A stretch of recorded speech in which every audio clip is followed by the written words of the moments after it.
ನಮ್ಮಲ್ಲಿ ಹಲವಾರು ಅತ್ಯಾಚಾರ ಮತ್ತು ಕೊಲೆ ಪ್ರಕರಣಗಳು ನಡೆದಿದೆ.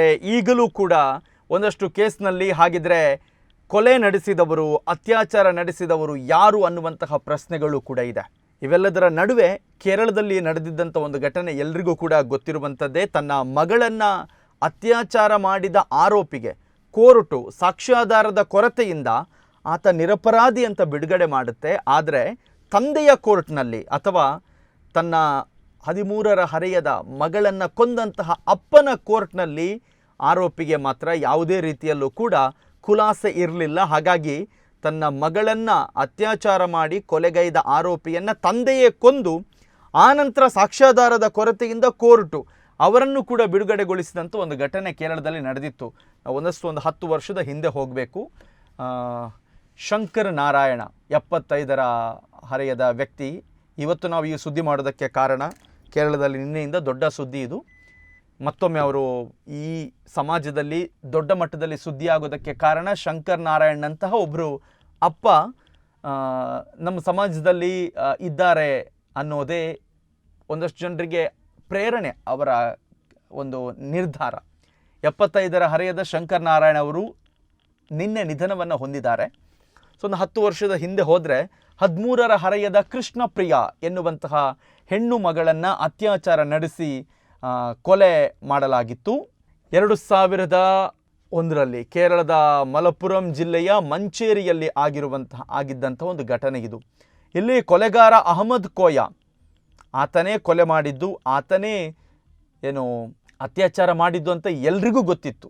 ಆದರೆ ಕೋರ್ಟ್ನಲ್ಲಿ ಸಾಕ್ಷ್ಯಾಧಾರದ ಕೊರತೆಯಿಂದ ಆತ ಬಿಡುಗಡೆಗೊಂಡಿದ್ದ. ಯಾವಾಗ ಕೋರ್ಟ್ ಆತನ ನಿರಪರಾಧಿ ಅಂತ ಸಾಕ್ಷ್ಯಾಧಾರದ ಕೊರತೆಯಿಂದ ಬಿಡುಗಡೆ ಮಾಡುತ್ತೆ, ಕೋರ್ಟು ತೀರ್ಪಿನ 7 ದಿನದ ಬಳಿಕ ಅಹಮದ್ ಕೋಯ ಶವವಾಗಿ ಪತ್ತೆ ಆಗ್ತಾನೆ.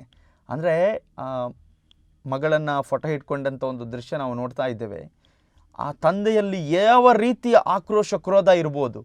ಕಣ್ಣೆದುರಿಗೆ ಇವನೇ ಆರೋಪಿ ಅಂತ ಗೊತ್ತಿದೆ, ಆದರೆ ಕೋರ್ಟ್ನಲ್ಲಿ ಆ ಕೇಸ್ ಪ್ರೂವ್ ಮಾಡಲಿಕ್ಕೆ ಆಗೋದಿಲ್ಲ.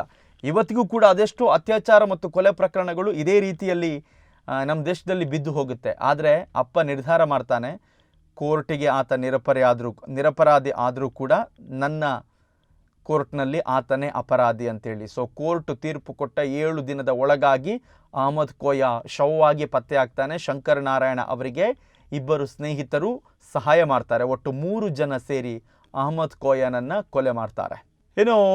ಇವರಿಗೂ ಕೂಡ ಆನಂತರ ಕೊಲೆ ನಡೆದ ಬಳಿಕ ಜೈಲಾಗುತ್ತೆ.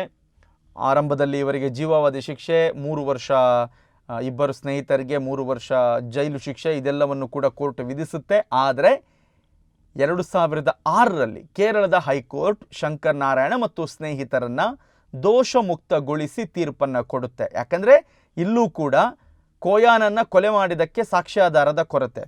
ಇಲ್ಲಿ ನಾವು ಗಮನಿಸಬೇಕು, ಒಂದು ಕಾಲದಲ್ಲಿ ಯಾವ ಕೋರ್ಟು ಅತ್ಯಾಚಾರ ಮತ್ತು ಕೊಲೆಗೆ ಸಾಕ್ಷ್ಯಾಧಾರದ ಕೊರತೆಯಿಂದ ಆರೋಪಿಯನ್ನು ಖುಲಾಸೆಗೊಳಿಸುತ್ತಾ, ಅದೇ ಕೋರ್ಟು ಕೊಲೆಯಾದ ಆರೋಪಿಗೂ ಕೂಡ ಸಾಕ್ಷ್ಯಾಧಾರದ ಕೊರತೆಯಿಂದ ಇಲ್ಲಿಗೂ ಕೂಡ ನಮಗೆ ಯಾವುದೇ ಬಲವಾದ ಸಾಕ್ಷ್ಯಗಳು ಕಂಡು ಬರ್ತಾ ಇಲ್ಲ. ಹಾಗಾಗಿ ಶಂಕರ್ ನಾರಾಯಣ ಮತ್ತು ಆತನ ಸ್ನೇಹಿತರು ದೋಷಮುಕ್ತಿರುವಂಥ ಒಂದು ತೀರ್ಪನ್ನು ಕೊಡುತ್ತೆ.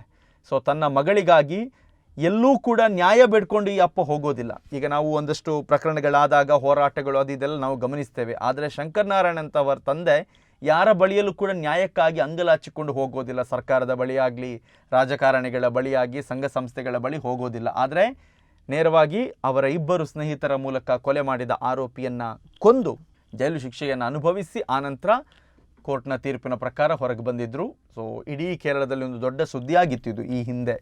ಈಗ ನಿನ್ನೆ ಅವರು ಮೃತಪಟ್ಟಿದ್ದಾರೆ 75ರ ಹರೆಯದಲ್ಲಿ. ಬಹುಶಃ ತುಂಬ ಜನ ಕೇಳ್ಬೋದು, ಕೊಲೆ ಮಾಡಿದವರನ್ನು ಕೊಲೆ ಮಾಡೋದು ತಪ್ಪಲ್ವಾ ಅಂತ ಹೇಳಿ. ಸೊ ಇಲ್ಲಿ ನಾವು ಗಮನಿಸಬೇಕಾದಂತಹ ಒಂದಷ್ಟು ವಿಚಾರಗಳಿದೆ.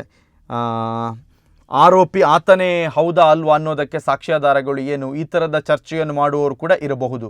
ಆದರೆ ನಾವಿಲ್ಲಿ ಗಮನಿಸಬೇಕಾಗಿರುವಂಥ ಒಂದು ವಿಚಾರ, ಬೆಳಗ್ಗೆ ಕೈ ಬೀಸಿ ಶಾಲೆಗೆ ಕಳುಹಿಸಿದ ಮಗು ಸಂಜೆ ಅತ್ಯಾಚಾರಕ್ಕೊಳಗಾಗಿ ಮನೆಗೆ ಬರೋದಿಲ್ಲ.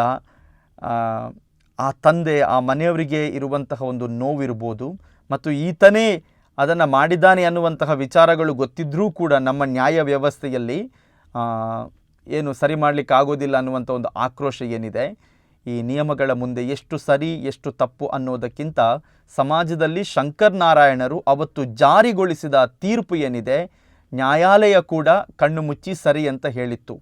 ಅಹಮದ್ ಕೋಯನಂತಹ ಅತ್ಯಾಚಾರಿ ಕೊಲೆಗಾರರಿರುವ ಈ ಜಗತ್ತಿನಲ್ಲಿ ಶಂಕರ್ ನಾರಾಯಣಂತಹ ಸಂಹಾರಿಗಳು ಇರಲೇಬೇಕು ಅಂತ ಹೇಳಿ ಅವತ್ತು ಒಂದಷ್ಟು ಜನ ತಮ್ಮ ಅಭಿಪ್ರಾಯವನ್ನು ಕೂಡ ವ್ಯಕ್ತಪಡಿಸಿದರು. ಅಂತಹ ಒಂದು ಗ್ರೇಟ್ ತಂದೆ 75ರ ಹರೆಯದಲ್ಲಿ ಈಗ ಇಹಲೋಕದ ಪಯಣವನ್ನು ಮುಗಿಸಿದ್ದಾರೆ, ನಿನ್ನೆ ಮೃತಪಟ್ಟಿದ್ದಾರೆ.